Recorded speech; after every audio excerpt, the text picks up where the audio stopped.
السلام عليكم، كيفكم يا جماعة الخير؟ روم اليوم ضد أكبر كمبور شرق الأوسط.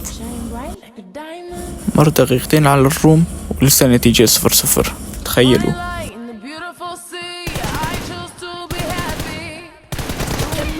يعني شوفوا هون لعبوا سحب بكل معنى الكلمة، إذا ما بشله ما يبشل أبدا. هون ما عاد استحملت بما أنه كان يكمبر كتير والنتيجة كانني، بس أنا ما بحب الكمبر راح بشيت عليه.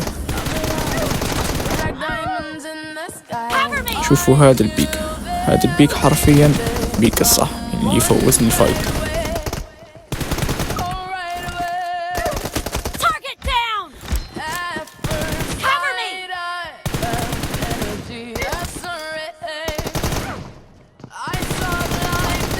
يا الله على الدمج الوهمي.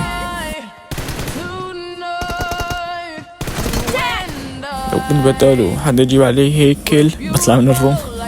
مرة تانية النتيجة كانت إلي وما حبيت الكمبر وبشيت عليه. هاد لسه ولا شي، النتيجة إلي وهو يحاول يبش علي.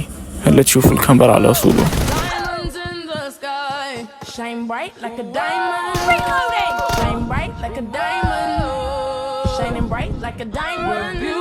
وهون كمان ما علم لي غدرني، يعني غير الكمبر غدر كمان.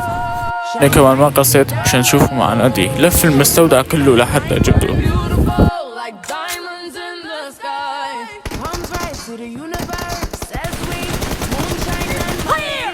يعني انتو جماعة الكمبرة غير الغش غير الهرب، يعني لفيت المستودع كله بس مشان تفوز. يعني خلي لعبك نظيف، والاخير كلها لعبة فوز وخسارة.